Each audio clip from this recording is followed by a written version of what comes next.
Assalamualaikum. Assalamualaikum. Ini ada surat untuk pakcik. Ya, terima kasih. Apa benda ni? Oh, surat khabar harka. Oh, bagus ni. Oi, macam-macam cerita ada dalam. Oi.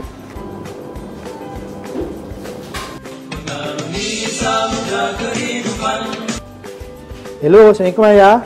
Waalaikumsalam. Oh, Ayah apa khabar? Alhamdulillah lah, saya dua ni dibagi Tuhan. Ayah sihatlah. Ayah dah dapat surat khabar yang harakah saya postkan hari tu? Oh, ini ayah tengah buka ni. Tengok, oi, apa surat khabar harkah. Oi, lu berita dalam macam-macam ada kisahnya. Oi, ni ayah tengah ni. Man baru langgan 3 bulan untuk Ayah. Jadi, mula minggu ni, Ayah akan dapat 2 kali setiap minggu. Ayah ucap banyak terima kasih lah.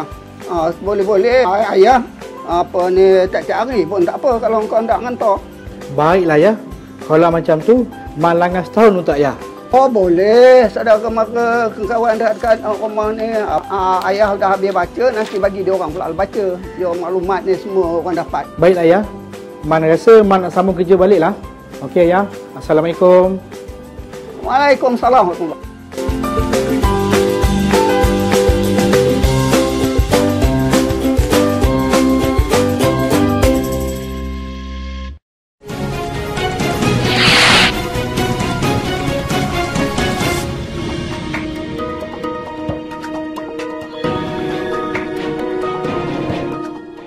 Basically, sorry? Okay. What I'd like to speak about today is about the great oil serial deception. Yeah? What we like to summarize today is about what was said in Parliament in November 1974 by the late Tun Razak, our second Prime Minister, who very much evoked what is rightfully the royalty entitlement to all the states that oil has been found, and to what has been said only a few weeks ago in 2014 at Bengkalan Kubo by-election, where they say there are no oil at all found in the 3 states which has been enjoying royalty agreement. So over 40 years, 74 to 2014, we've come a long way, and we've been going through a series of different stories and what we say the great deception. Yeah? So rather than just relying on my words, we would like to go through some documents. Firstly, what Tun Razak said on the 14th of November 1974. He was replying to a question by Lim Kit Siang on the oil royalty, in which Tun Razak said very clearly, if you refer to the Hansard, that 5% daripada nilai petroleum yang dijumpai dan diperolehi dalam kawasan perairan atau di luar perairan negeri tersebut dijual Petronas atau agensi, which is 5% entitlement. This was said in Dewan Rakyat 15 November 1974. And subsequently, there's also documents which has proven that Petronas signed an agreement with the federal government saying that mencari, mengeksploit, mendapatkan petroleum yang berada sama ada di pantai atau di luar pantai Malaysia. This is between Petronas and the federal government, and then again between the Kelantan state government and the Petronas, which is dated in the month of May 1975, again saying di pantai atau di luar pantai Malaysia. So this has been clearly construed as royalty entitlement to all the states. And also Sarawak signed a similar statement. So this has led to a series of documents which has clearly said that. And from Terengganu, we even have a letter dated from Petronas to the state government Terengganu, 14 June. Bersama ini kami lampirkan sekeping cek bernilai 5.7 juta merupakan payment perjanjian royalty kepada kerajaan Terengganu untuk jangka masa tahun 1978. I will give all these documents to all the people present, and then acknowledging that the state government issued a receipt saying that they have received the payment from Petronas in the form of royalty, which is dated 21st June 1978. So where have we come over the long period of time? And then again, Tan Sri Hassan Marikan in the year 2000, regarding again the argument on royalty, saying that pembayaran royalty adalah berdasarkan perjanjian yang telah dibuat pada tahun 1975.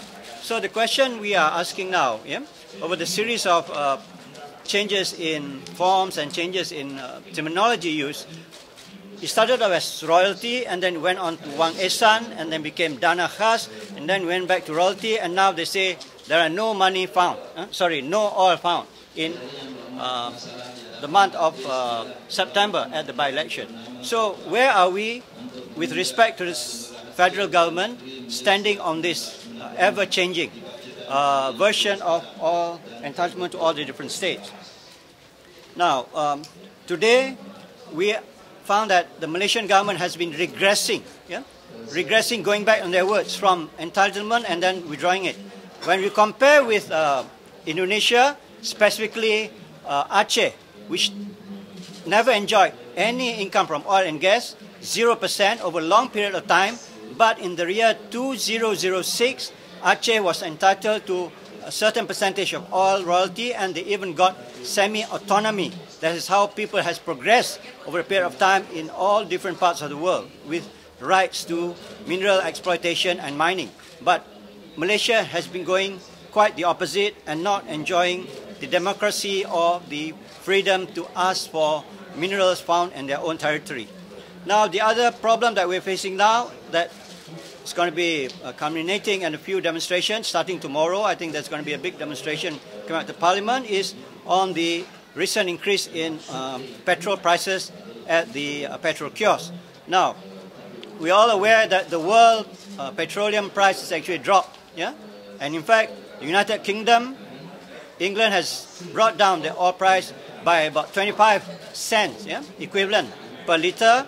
India has even brought it down by about 5 cents per litre, but why are we raising it by 20 cents? Now, we are going contrary to what the other practices all around the world. We have been very consistent with that, where people are being progressive, we are being regressive, where people are lowering the oil prices, petrol prices at the pump, we are increasing it. Why? Now, the main answer is that the government are running out of money.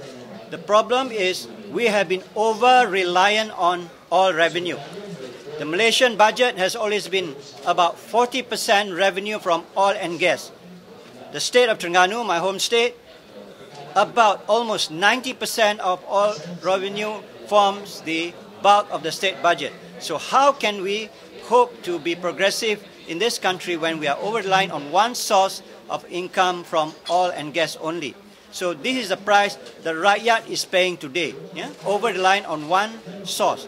And when things do go wrong, when the price of oil drop, where do they go for alternative? It is a bit too late to go for alternative. Do we go back to agriculture? We can't switch off, on and off and get money from agriculture. It has to be a continuous long-term investment. So the government goes for the easy way by going back to the rakyat, and this oil increase at the petrol station is just the beginning, and we are going to be seeing a series of further price increase in cost of living. So the question we are asking the government is they have to be answerable to the rakyat. They have to be consistent. They can't keep changing the terminology of this oil revenue from one year to another and keep deceiving the rakyat. And they cannot be a lazy government. When I say lazy government, they have to be responsible. They have to find alternative revenue. They have to be diversified. The oil price cannot sustain forever at whatever peak price that they may be. Even Saudi Arabia are thinking of cutting back production. And we should know, government should foresee with the increase in oil revenue from shale, shacking and all that in America, we should have predicted the world petroleum price is going to come down. Why haven't our government foreseen that? And now the rakyat is made to pay for it. And this is just the beginning. We're going to be hit by more rises in whatever form. The government need to get instant money because they cannot diversify now. It's too late. We neglected agriculture, we neglected industry, and we've been over-reliant. So I'm going to pass you all these documents, from Tun Razak's famous statement in Parliament 40 years ago, to all the documents that Petronas and the state government has signed, which mention royalty. And now we're denying the word, we're not using that terminology, and we even go as low as saying there are no oil in the 3 states of Terengganu, Kelantan and Pahang. So that is the big deception, the serial deception we've been given by the federal government, which has been lazy government, not thinking of further diversification for the sake of the rakyat.